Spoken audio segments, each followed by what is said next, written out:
Hi guys, welcome to ThrustZone.com. This is Mohit Soni. Right in front of you is the Audi Etron. Yes, it's finally made it to the Indian market. It was launched a couple of days ago. This is the e-tron version, e-tron 55 to be very specific. So this is the top of the line powertrain variant, and as always, let's begin with the design. What you can see is a grille shape, but it's not entirely open because electric cars do not need a grille to a very large extent like how IC engines require. In terms of detailing, you have this e-tron badge here. Of course, there is a gap below here to cool the radiators, which do cool the batteries. And coming to the side profile, as you can see, it's a crossover, but it's got adaptive suspension. I'll come to that in a bit. So you can raise the height to a very you can raise the height dramatically so that it becomes more of an SUV. Those are Audi signature LED DRLs, and they are done in a very nice way. As always, we continue to see new sort of LED DRLs with every single new Audi that comes out, and that doesn't happen every day. And side profile looks very good, more of a crossover. There is obviously the Sportback version, which will also has also been launched, but we'll be driving it sometime soon. The new wheels, this is the sort of design you expect from electric vehicles nowadays, because ever since the e-tron has been launched worldwide and other electric vehicles have also come, they have this very futuristic alloy wheel design, and the calipers here are painted in yellow. And of course, this is the charging point, but it's also a party piece for Audi, because yep, that's how it opens. Shows you what is to be done, and it's on both sides, so put it on any side of the wall and there should be no problem charging it on both sides. Coming to the back, well, again, a very strong hip and shoulder line that is associated with this car can be felt at the back as well. And got this LED bar that is running around now. That's also getting synonymous with smaller cars, but nevertheless. So that is the boot of the car, and it has its own cover here. You can remove it and keep it like this. And as you can see, there's a good amount of space here, almost 450 liters ish. It's good for a segment of this size. Of course, this is mostly like the Audi Q8 Coupe electric version, so it's smaller than that, but still it's good enough for this segment. As you can see, there's LED lights here on both sides. You can flip the seats with the lever, that's it. And you've got a lock and electric tailgate. You've got a camera.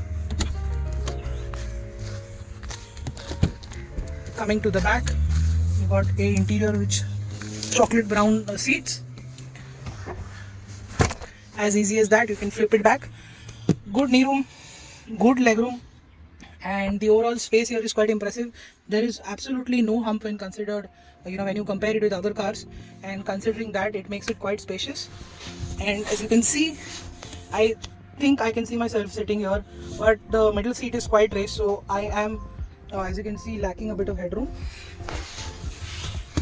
Behind my driving position, I have even more space, so most people should be happy with it. And you've got AC vents, 2 charging points below, and a 12-volt socket, so you have a lot of options to charge your devices. Next, to keep some stuff, there is of course manual sun blinds, and very nicely damped power window button. I really like how it's done. It's not from previous Audis, it's a little different, so that's great. That's a lot of space to keep some stuff here. And like I told you, there is chargers on both sides, which is a great addition. Let's get inside on the cockpit side.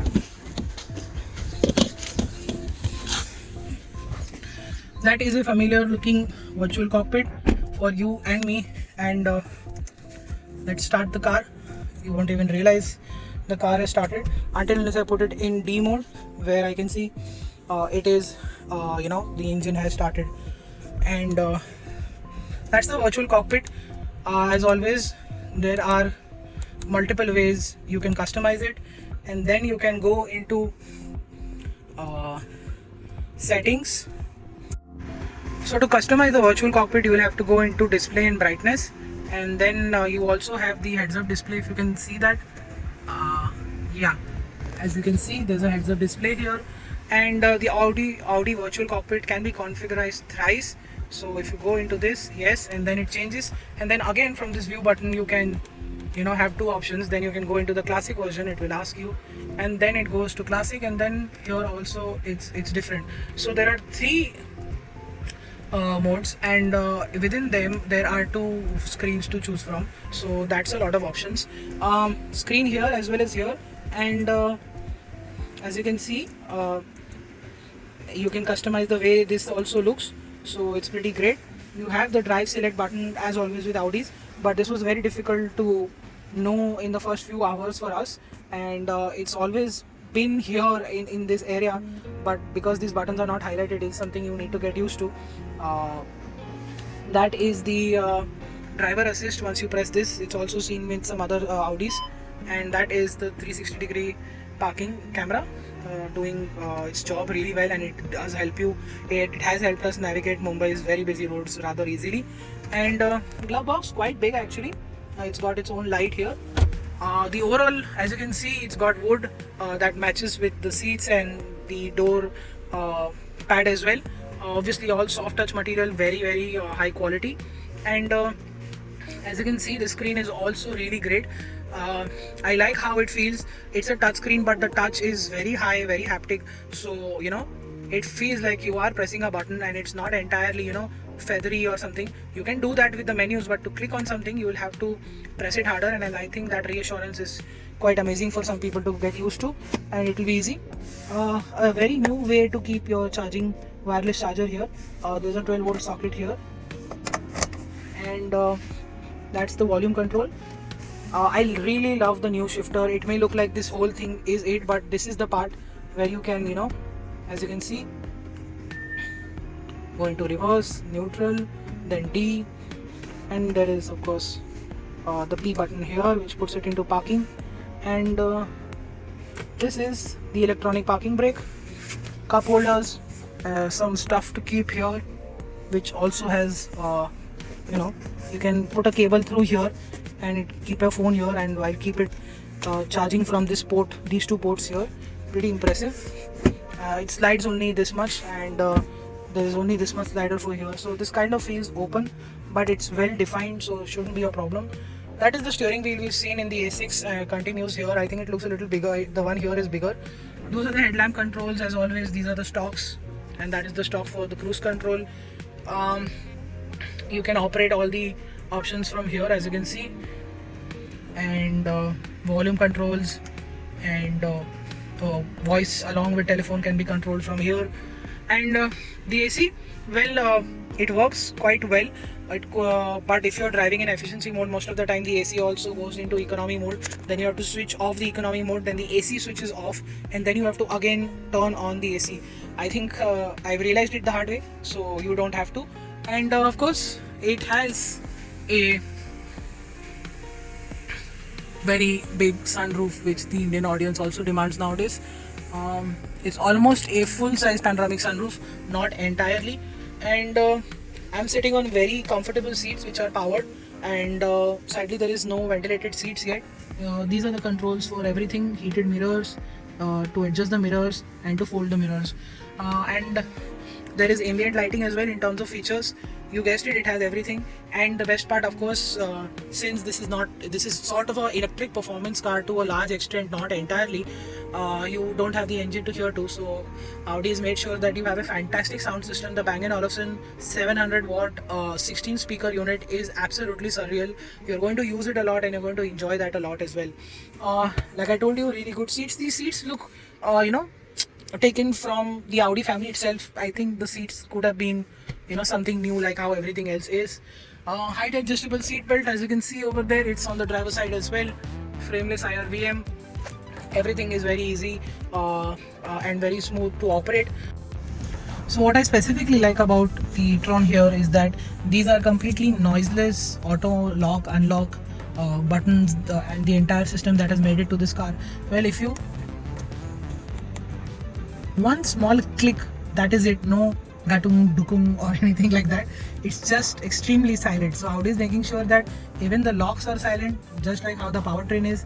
And also what I like about the interior is these memory seat functions that can be seen here. They are so well camouflaged that I couldn't catch it earlier, while I was reviewing the interior part, and but that's the memory function for the seat.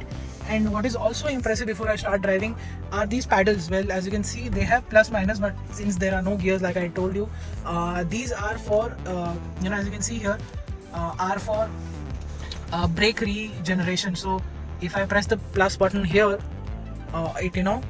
this is the lowest, but if I go this is level 1, this is level 2.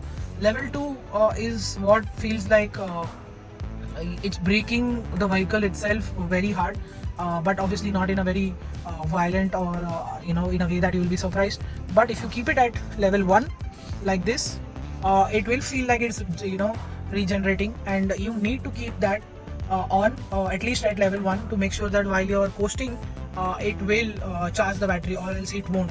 And I think conserving battery is what we do, and in fact most electric cars that we're driving are doing that on their own. Like I told you about the AC, how it goes into econ mode, and how the entire powertrain also goes into e-tron, or in the efficiency mode. So that's what happens, and you'll have to keep that in mind. And now after that I've told you about the regeneration part, let's get to the main part, which is the driving part. So we explained you everything about the car, and now it's time behind the wheel of the e-tron 55. How is it like to ride? Since we are at standstill, I put it in dynamic mode, and we all know there is instant torque available. So let's experience that in 3, 2, 1, go. Pushing anything and everything in the back and moving ahead with full authority and too much thrust. This e-tron 55 is fantastic. The way it just shoots ahead, breaches the speed limit in absolutely no time, is fantastic. Of course the drama of the IC engine is missing, but then this is also something that has its own character, and the way it's performing is fantastic. You have 407 bhp and 665 newton meters to play with, 0 to 100 in 5.77 seconds, and that is quite a lot. I mean, moving this almost 2-ton car that quickly is a feat, and something you should experience, because the luxury car, electric car performance is off the charts. You've driven the Nexon EV, the MG ZS EV, and they're all great, but this just takes it to the next level in terms of performance. Too much performance on tap when you put it in dynamic mode, but the moment I switch it to efficiency mode here, everything calms down, it's relaxed, it's serene, and even the throttle response, even at 20-30%, is not that manic. You can control it, it will feel like a normal car. And in fact, when I started and picked up the car from Audi, I went in a dirty diesel car, and then I switched to electric. I did not have much to understand or get used to, because the efficiency mode is so good that you don't need that training or calibrity. Of course, this is not my first time driving an electric car, but for you, if you drive the electric car as your first electric car, it will take some time, but that is going to be barely a day or two, that's it, because that's how easy the efficiency mode makes you handle all that power and torque. When you put it in dynamic mode, you just saw what it does, and it does that really well. It's very addictive, and I think that is something also you will enjoy while driving. Since this is an electric, there's no gears going through. It's a 4 motors, electric motors running on all 4 wheels. It's a quattro, and the other aspect is the driving part, and most importantly the suspension. It is tuned really well. Of course, it feels a bit stiff, but the overall ride quality is very neutral, very nice, and it's got off-road mode and all-road mode. The moment I put it in all-road mode, the suspension goes so high that it feels like I'm on a ladder-on frame chassis car.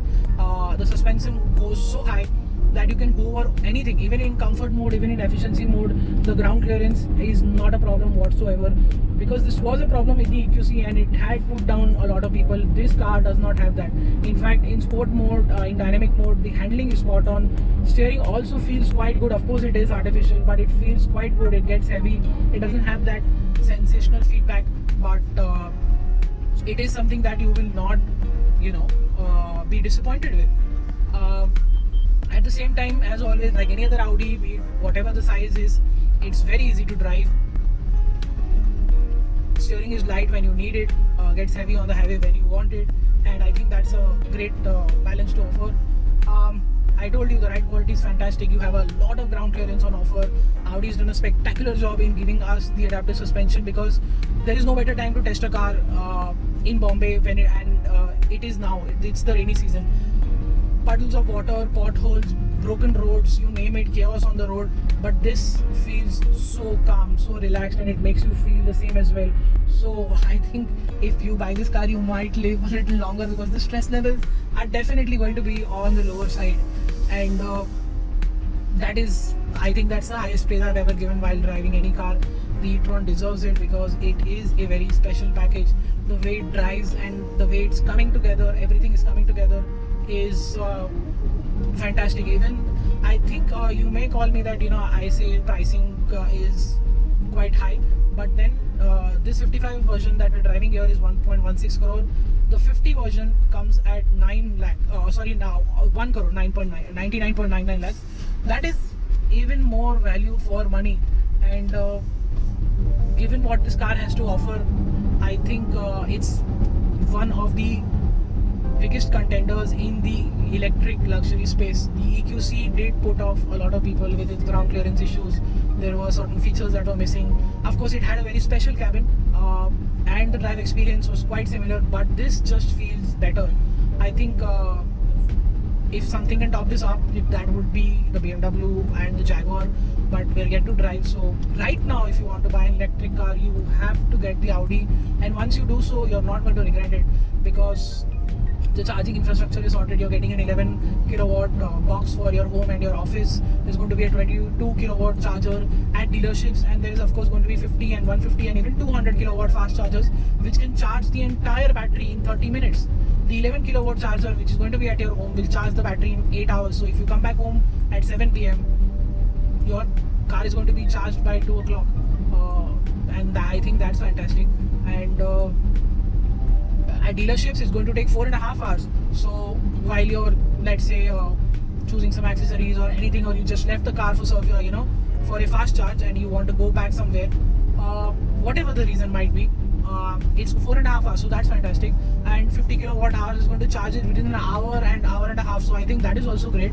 Audi also, in fact, the whole Volkswagen group has some spectacular charging options for its customers, and that is what making the e-tron here in India a mouth-watering package that you should look at least once while you're deciding on an luxury electric vehicle.